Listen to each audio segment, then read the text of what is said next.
Ciao, benvenuti su Storie di Tradimento. Prima di iniziare, sarebbe molto apprezzato se vi iscriveste al mio canale, metteste mi piace al video e lasciaste un commento qui sotto. Questi semplici click significherebbero molto per il futuro di questo canale e ricompenserebbero davvero lo sforzo che metto ogni giorno. Ora, senza ulteriori indugi, iniziamo. Hilary ed io siamo stati insieme per quasi 4 anni. Si è trasferita in città durante il nostro 3° anno di liceo e siamo diventati subito grandi amici. Non ho mai avuto un legame così profondo con qualcuno come con lei. Ci siamo detti «ti amo» il secondo giorno che abbiamo passato insieme. I primi 2 anni sono stati i più incredibili della mia vita. Siamo andati all'università insieme, passavamo praticamente ogni singolo giorno insieme. Hilary era tutto quello che avrei potuto chiedere. Pensavo fosse la donna della mia vita e mi sentivo fortunato ad avere qualcuno come lei. Mentre i miei amici festeggiavano i loro successi e facevano progetti per il futuro, mi sentivo come se fossi fermo, congelato nel tempo. Hilary notò il cambiamento in me, il modo in cui mi ritiravo in me stesso e diventavo distante. All'inizio cercò di tirarmi su di morale, ricordandomi che c'erano altri percorsi da prendere, altri sogni da inseguire, ma non riuscivo a scrollarmi di dosso il senso di fallimento che mi attanagliava come un pesante mantello. Mi sentivo un fallito. Da lì un paio di amici mi spinsero verso le scienze geologiche. Era qualcosa che mi interessava, ma non avevo mai davvero considerato come potessi farne una carriera, visto che era sempre stato solo un hobby. Decisi di tentare. L'unico problema era che il college che offriva il programma era in un'altra città, a circa 12 ore di macchina dal college in cui Hilary era stata accettata per la sua laurea in pedagogia. Ho fatto domanda per il programma senza dirglielo, lo so, cattivo fidanzato, ma sapevo che avrebbe cercato di dissuadermi e mi sentivo già giù per non essere entrato nel programma di ingegneria che avevo pianificato. Sono stato accettato nel programma, ma l'eccitazione di essere accettato si trasformò rapidamente in terrore perché non avevo ancora detto nulla a lei e alla fine ho deciso di sedermi con Hilary e trovare il coraggio di darle la notizia. Lei non ha detto molto, solo annuì come se stesse elaborando le informazioni. Poi disse che era già stata accettata al college che avevamo originariamente pianificato di frequentare insieme e non aveva intenzione di rinunciare. L'ho incoraggiata a non farlo. Era arrabbiata, delusa, del tutto sconvolta, ma disse che non voleva trattenere me. Le dissi che avremmo parlato, mandato messaggi, fatto videochiamate ogni giorno se necessario. Disse che sarei tornato per tutte le festività importanti e per le vacanze autunnali e primaverili quando ero a scuola. La lunga distanza combinata con la scuola e il lavoro iniziò a mettere a dura prova me e sapevo che aveva messo a dura prova anche la nostra relazione. Presto, forse è stato sciocco, ma ho deciso di dare la priorità a lei sopra ogni altra cosa. Lei divenne la cosa più importante nella mia vita. Mi sentivo un idiota per averla lasciata e il più grande perdente per essermi allontanato da tutti i miei amici e familiari. Finii per fare davvero male quell'anno perché saltavo le lezioni solo per videochattare con lei. Rimanevo sveglio fino a tardi a parlare con lei e perdevo la concentrazione, saltavo gli incarichi e finii in libertà vigilata accademica. Considerai di abbandonare, ma la mia famiglia insistette affinché continuassi. Finii per essere davvero depresso. Lei sembrava fiorire e stava facendo davvero bene. Diceva che mi mancava ma che non stava andando da nessuna parte e che era solo temporaneo. Diceva che stavamo facendo tutto questo per il nostro futuro, quindi questo mi ha tenuto in piedi. Lei iniziò ad esprimere una forte opposizione all'idea di avere figli, anche se io non avevo mai sollevato l'argomento e comunque non volevo ancora figli. Questo fu anche il momento in cui lei menzionò casualmente che poteva vivere senza sposarsi, un segnale d'allarme che trascurai, ma nonostante questi indizi scelsi di ignorarli. Improvvisamente pensai, va bene, forse non voglio sposarmi e forse non voglio essere padre. Ero disposto a mettere tutto da parte per lei. Durante questo periodo mi avvicinai a ottenere il lavoro dei miei sogni diverse volte, ma sempre venendo a mancare e ogni volta sentivo il suo rispetto per me diminuire. Era un tirocinio che avrebbe potuto darmi un punto d'appoggio. Mi dissi di smetterla di essere irrazionale e paranoico e ignorai ancora qualcosa che avrebbe dovuto essere un campanello d'allarme.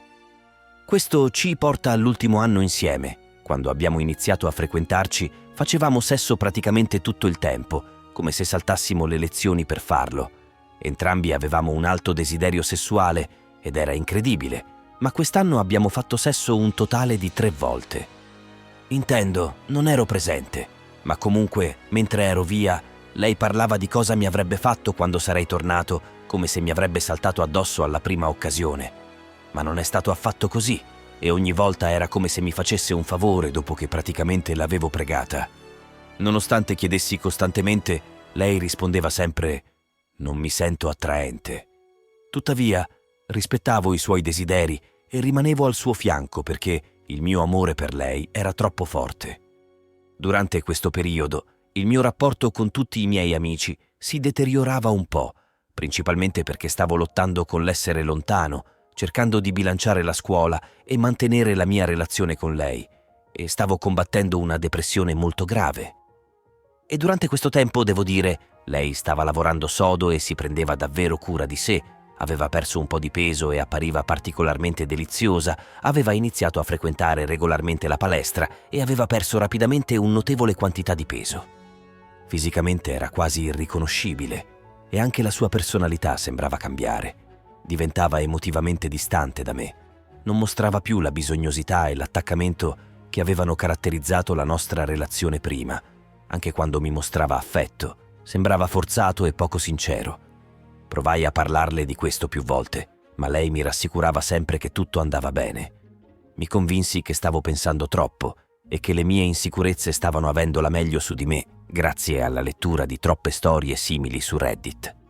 Stare con lei diventava insopportabile, ma non riuscivo a portarmi a porre fine alle cose nel caso fosse tutto nella mia testa. Desideravo ardentemente una prova concreta di ciò che stavo sentendo. Bene, un giorno ne ebbi abbastanza e le dissi che non sembrava nemmeno che fossimo in una relazione e abbiamo avuto un enorme litigio. Mi sembrava di parlare con un estraneo, qualcuno che conoscevo così intimamente, ma ora non potevo riconoscere. Hillary disse che era tutto nella mia testa e che andava tutto bene. Disse che stava solo lavorando sodo per il nostro futuro e che io dovevo fidarmi di lei. Ma in fondo sapevo che qualcosa non andava. Era come se una nuvola scura si fosse posata sulla nostra relazione, gettando un'ombra su tutto ciò che avevamo avuto. Non riuscivo a liberarmi dalla sensazione che lei mi stesse sfuggendo. Lei disse che dovevo solo concentrarmi su me stesso e rimanere sulla giusta strada. Poi suggerì che andassimo in Messico per le vacanze di primavera. Disse che sarebbe stato il posto perfetto per rilassarsi e trascorrere del tempo intimo insieme. Accettai subito l'idea e trascorremmo la notte eccitati, guardando pacchetti tutto incluso. Alla fine trovammo uno che funzionava per entrambi e avremmo dovuto incontrarci lì. Ma pochi giorni prima che dovessimo partire, lei mi disse che non poteva più venire. Mi disse che doveva lavorare a un importante progetto e non poteva prendersi del tempo libero per andare in viaggio. Ero deluso, mi arrabbiai, ma poi lei si arrabbiò con me dicendo che stava facendo questo per noi e che dovevo essere più comprensivo. Lei disse che stava lasciando a me questa grande spesa che avremmo diviso tra noi due e che questo viaggio doveva salvare la nostra relazione, che non sembrava nemmeno che lei stesse mettendo al primo posto. Poi disse che ero irragionevole e egoista e che non capivo quanto stesse lavorando duramente e che tutto quello che faceva era per me e per la relazione. Allora mi ritrassi, cercando di comprendere l'importanza del suo lavoro e non volendo metterle pressione per venire con me. Ma non potevo fare a meno di sentirmi come se stessi sacrificando la mia felicità e il mio benessere per il bene della nostra relazione, solo per essere accolto con accuse di non essere abbastanza di supporto. Era come uno schiaffo in faccia. Disse che avrei dovuto comunque fare il viaggio e che mi avrebbe chiamato ogni sera e avremmo potuto fare video chat. Disse che il viaggio sarebbe stato utile per me per rilassarmi e togliermi dalla mente la scuola. Alla fine sono andato in Messico da solo. Le notti in cui dovevamo fare video chat, lei diceva di dover andare a dormire presto, quindi parlavamo solo per circa 20 minuti alla volta. Una sera, dopo avermi detto buonanotte, stavo scorrendo su Instagram e ho visto una storia di un nostro amico comune in cui era in un bar a fare shot e Hillary era con lei. Mi chiedevo se fosse un video vecchio e che l'amica lo stesse solo postando ora. Poi sono andato su Messenger e ho visto che Hillary era stata attiva 30 minuti fa. Beh, aveva detto che stava andando a dormire 2 ore fa, quindi cosa stava facendo ancora sveglia? Poi sono passato a Snapchat, ma Hillary aveva disattivato la sua posizione in tempo reale. Di solito condivideva la sua posizione, ma non ne avevo mai davvero avuto bisogno fino ad ora. Sono tornato su Instagram e ho mandato un messaggio al nostro amico chiedendo in quale bar si trovassero. Egli ha risposto e ha detto che era un certo bar e mi ha inviato una foto di un drink nella sua mano, quindi sapevo che era in diretta. Sapevo che era lì in quel momento e che Hillary era lì. Ho mandato un messaggio a Hillary e le ho detto che pensavo stesse dormendo. Poi ho cercato di tornare a vedere la storia, ma l'amica l'aveva cancellata. Ebbene, ora ero furioso. Hillary non ha risposto. Ho cercato di andare a dormire, ma non ci sono riuscito. Era ancora presto e c'era un bar sulla spiaggia ancora aperto. Quindi mi sono vestito e sono andato giù per qualche drink.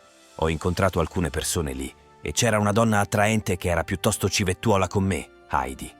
Abbiamo bevuto insieme e lei mi ha chiesto di tornare nella sua stanza.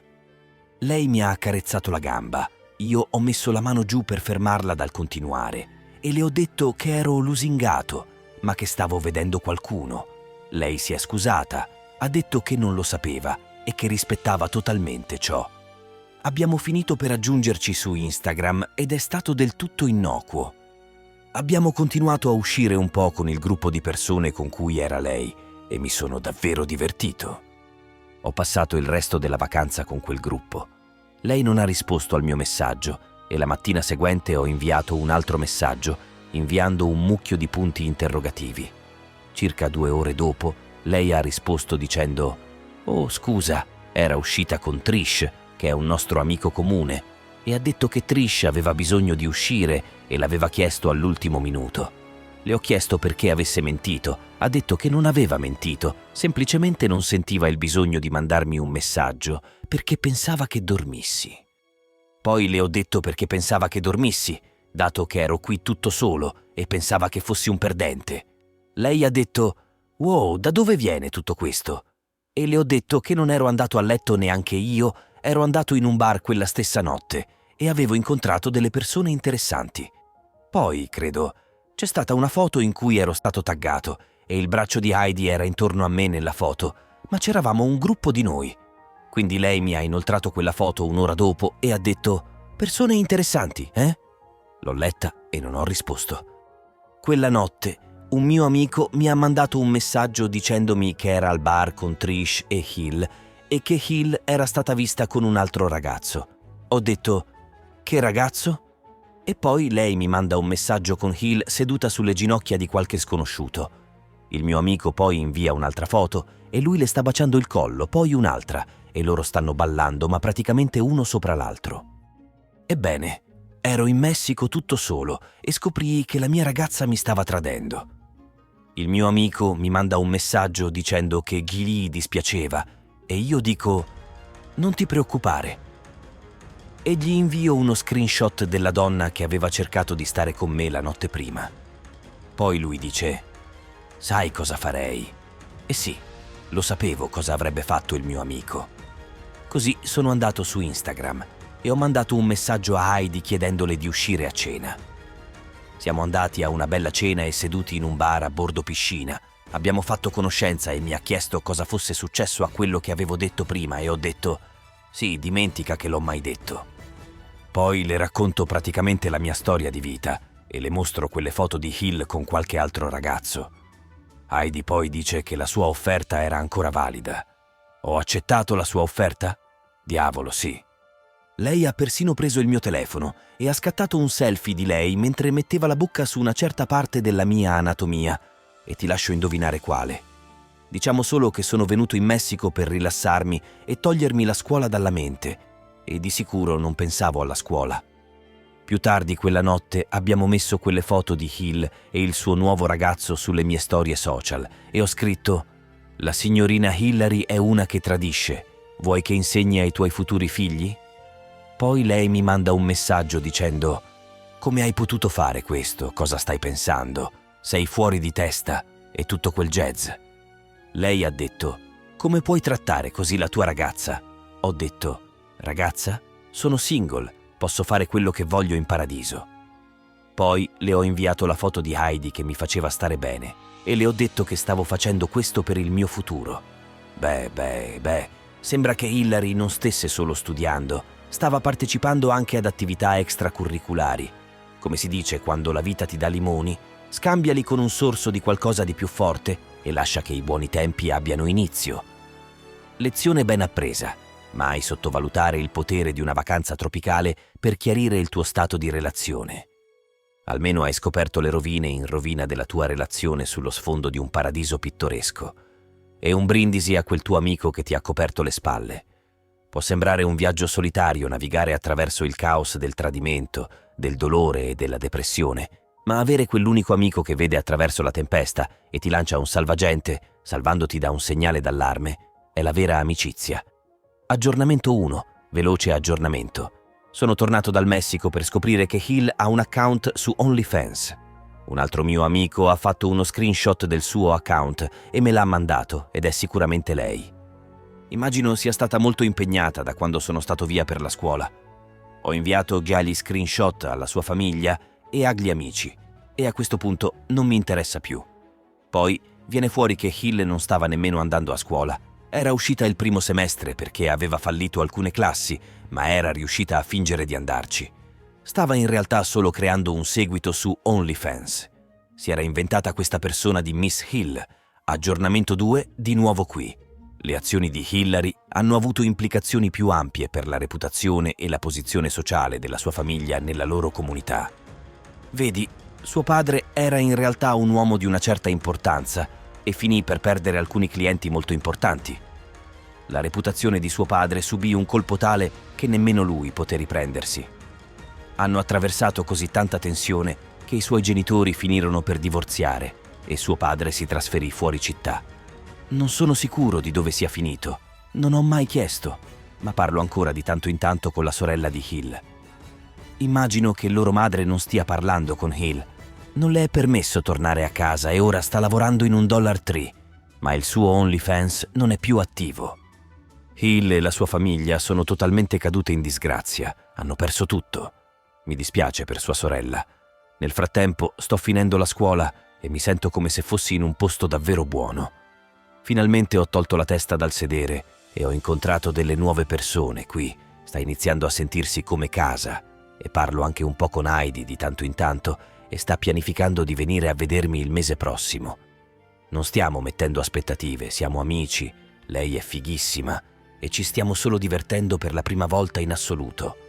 Non mi pento di essermi trasferito qui e di aver fatto qualcosa per me stesso. Immagino che non essere entrato in ingegneria sia stata una delle migliori cose che mi potessero mai capitare. La vita è strana. Sembra che Miss Hill abbia trovato la sua vocazione nell'era digitale. Chi l'avrebbe detto? Fallire le classi potrebbe essere una mossa di carriera. Dal lato positivo, almeno il suo OnlyFans non era intitolato Opportunità perse. Ma ehi, mentre Hill si occupa di quella caduta e mescola il pentolone, tu sei impegnato a superare gli esami della vita e a fare nuove conoscenze. Chi sapeva che la scuola dei duri colpi potesse portare a un futuro così luminoso? Dimmi cosa ne pensi. Grazie per esserti unito a noi oggi sul nostro spazio. Assicurati di mettere mi piace e iscriverti e attivare la campanella delle notifiche in modo da non perderti il nostro prossimo video. Alla prossima!